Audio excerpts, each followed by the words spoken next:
You're listening to AM Now, an Accounting Matters podcast. I'm your host, Adam Olsen. And I'm Nicole Harger. We're bringing you several standard setter updates this week, including a recap of the FASB's most recent board meeting discussing several of their ongoing projects, as well as some updates on additional transition relief for the ISSB's new sustainability reporting standards. We'll also revisit a prior discussion we've had on both AM Now as well as Accounting Matters related to the recent SEC rule on executive clawbacks. This time, we'll be providing some regulatory updates on new listing standards released by both the New York Stock Exchange and NASDAQ. So let's get things started. Adam, what's the latest this week from the FASB? Glad you asked.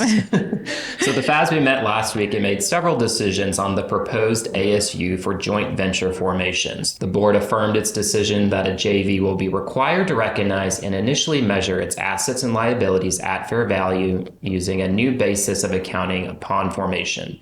Specifically, JVs will account for its formation using guidance in ASC 805, regardless of whether the assets or group of assets recognized by the JV constitute a business. Goodwill will also be recognized as the difference between the JV's total net assets and its identifiable net assets when applicable. Negative goodwill could result from the formation of the JV, and in those cases would be recorded as an adjustment to equity. For contributed tangible and intangible research and development assets at formation, JVs will capitalize those assets regardless of whether those assets have an alternative future use or whether the JV meets the definition of a business. In addition, the board decided that a JV may apply the measurement period guidance in ASC 805 to the amounts recognized upon formation. If applied, JVs would need to disclose the reasons why the initial accounting is incomplete, as well as any adjustments made within the measurement period as a result of the initial accounting being incomplete. The board also affirmed its decisions to require that a JV needs to determine whether certain arrangements between the JV and the ventures are part of the JV formation or are separate transactions by applying guidance within ASC 805. The decisions included prohibiting JVs from analogizing the pre-existing relationship guidance in ASC 805 to certain transactions, providing guidance on situations where a JV replaces share-based payment awards at formation, and requiring that contingent arrangements that are part of the JV and classified as an asset or liability follow the guidance in ASC 805. The board decided that the proposed ASU will be effective for all JV formations with a formation date on or after January 1st, 2025. Early adoption is permitted. The standard will be applied on a prospective basis. JVs formed prior to the effective date can elect to apply the amendments retrospectively if it has sufficient information available. As next steps for the project, the board instructed its staff to draft an accounting standard update for vote by written ballot. And during this same meeting, the board also discussed feedback received from stakeholders on potential recognition and measurement models for accounting for software costs.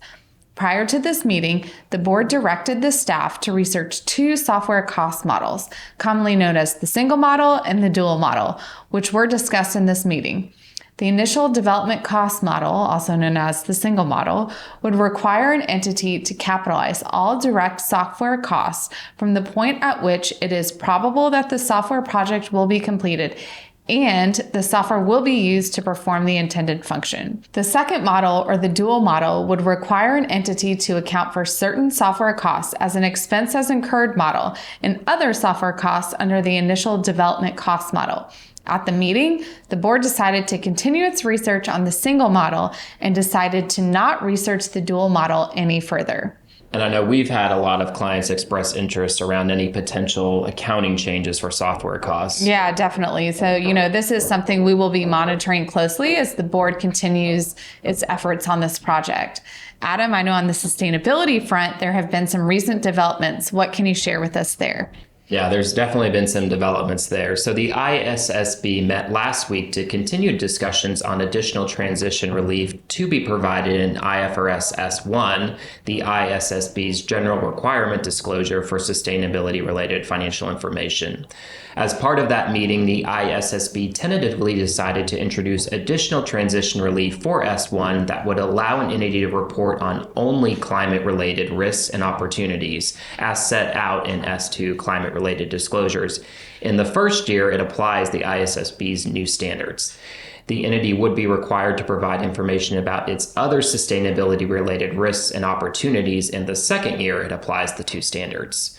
This relief will allow companies to use the first year of reporting to familiarize their organization with concepts and requirements within the ISSB standards, as well as update systems, processes, and controls necessary to report the information using climate first before reporting on other sustainability-related risks and opportunities. The decision to focus on climate-related disclosures in the first year aligns with the feedback the ISSB received, highlighting that climate-related disclosures remain the top priority for investors who seek consistent and comprehensive information on this topic.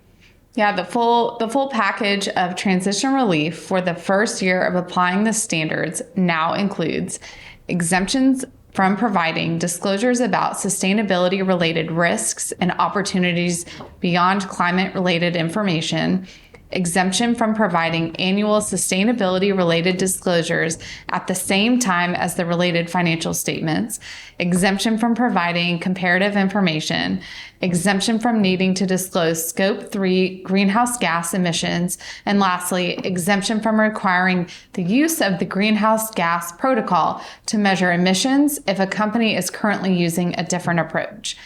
The ISSB also decided that companies that only report on climate-related risks and opportunities in the first year be provided with additional relief from providing comparative information. In other words, those companies do not have to provide comparative information about their sustainability-related risks and opportunities beyond climate in their second year of reporting. Companies will still need to apply S1 in the first year they use the ISSB standards in order to meet the general disclosure requirements where they relate to climate. For example, S1 sets out the approach to materiality and requirements for connectivity of information with that in the financial statements, which are relevant to the disclosure of climate-related information. Yeah, one important matter to also highlight here is that the transition relief package does not change the effective date of S1. The ISSB tentatively decided back in February of this year to require that S1 be effective for annual reporting periods beginning on or after January 1st, 2024. For entities that plan to use the transition relief provided by the ISSB, the board decided that those entities should disclose that fact. Next steps for the ISSB include the final issuance of S1 and S2, which are expected sometime by the end of Q2 of this year.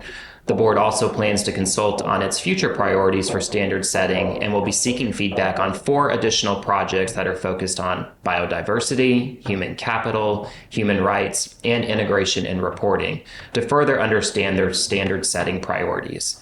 We'll continue to keep a close watch on the ISSB as they finalize their initial standard setting. And finally, some news on the regulatory front. Recently, both the New York Stock Exchange and NASDAQ filed rule proposals to adopt a new listing standards implementing Rule 10d-1 under the Exchange Act.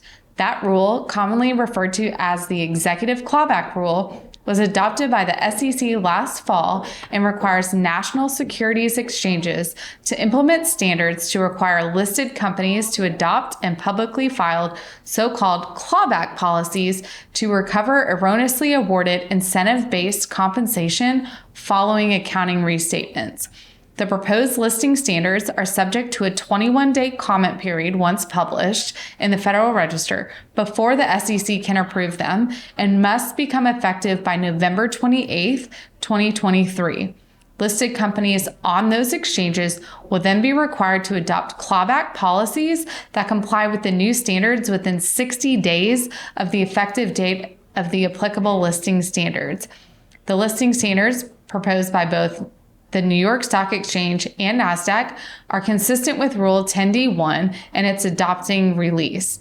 Among other things, both proposed listing standards provide for the commencement of delisting proceedings for listed companies that fail to either adopt a compliant clawback policy or comply with such policy after a clawback obligation arises.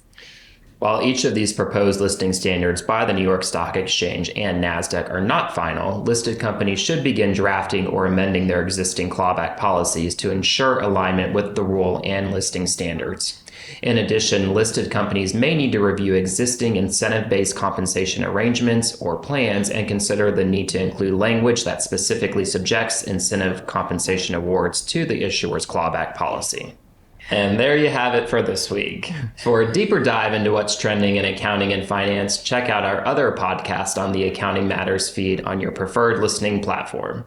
Again, I'm Adam Olsen. And I'm Nicole Harger. Thanks for listening to AM Now. We'll catch you next week.